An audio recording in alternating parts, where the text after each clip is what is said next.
Assalamualaikum warahmatullahi wabarakatuh. Hai semuanya, perkenalkan nama saya Kaila Syafia Khairunisa dengan NPM 231110073. Dengan adanya video ini, saya ingin memenuhi tugas ujian akhir mata kuliah Manajemen Pendidikan Dasar. Di sini saya akan menjelaskan tentang fungsi, manfaat, dan tujuan dari manajemen pendidikan. Yuk kita simak videonya.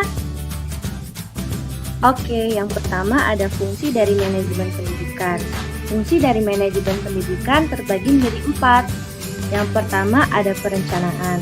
Perencanaan pada dasarnya merupakan tindakan memilih dan menetapkan segala aktivitas dan sumber daya yang akan dilakukan dan digunakan di masa yang akan datang untuk mencapai tujuan tertentu. Perencanaan mengacu pada pemikiran dan penentuan apa yang akan dilakukan di masa depan, tentang bagaimana melakukannya dan apa yang harus disediakan untuk melaksanakan aktivitas tersebut untuk mencapai tujuan secara maksimal. Yang kedua ada pengorganisasian. Pengorganisasian merupakan kegiatan yang dilakukan untuk menentukan stakeholders atau pihak-pihak yang terlibat dalam kegiatan manajemen pendidikan. Setelah ditentukan, kemudian disusunlah struktur organisasi, di mana struktur tersebut dibuat berdasarkan tugas pokok dan fungsi setiap stakeholder.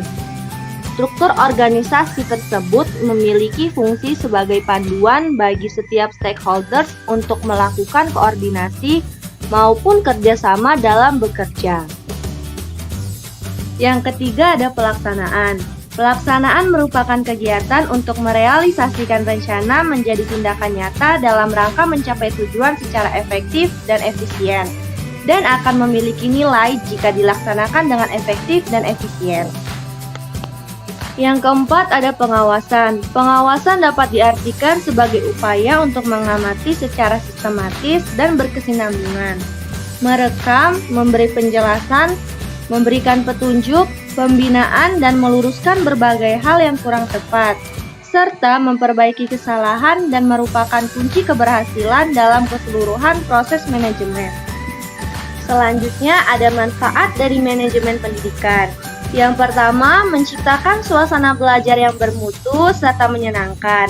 Dan yang lebih penting lagi adalah dapat menciptakan peserta didik dengan cara belajar yang terbaik bagi dirinya. Yang kedua, meningkatkan kompetensi manajemen pendidikan bagi pendidik sehingga lebih profesional. Yang ketiga, menghemat sumber daya dengan hasil yang memuaskan.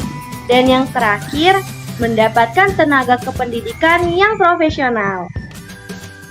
Yang terakhir ada tujuan dari manajemen pendidikan. Yang pertama, efisien dalam menggunakan sumber daya. Yang kedua, dengan mempelajari manajemen yang baik, diharapkan seseorang dapat mengelola sumber daya secara efisien.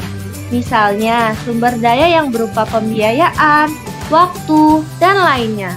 Yang ketiga, efektif dalam pencapaian tujuan. Yang keempat, dengan mempelajari manajemen pendidikan secara berkesinambungan dan secara sungguh-sungguh, diharapkan seseorang dapat mengefektifkan proses dan sumber daya yang dikelola untuk mencapai tujuan dengan optimal. Dan yang terakhir, mendukung kegiatan pendidikan dalam upaya mencapai tujuan pendidikan. Selesai sudah penjelasan tentang materi dari fungsi, manfaat, dan tujuan manajemen pendidikan. Saya harap kalian semua yang menonton bisa memahami materi yang saya jelaskan barusan. Saya akhiri.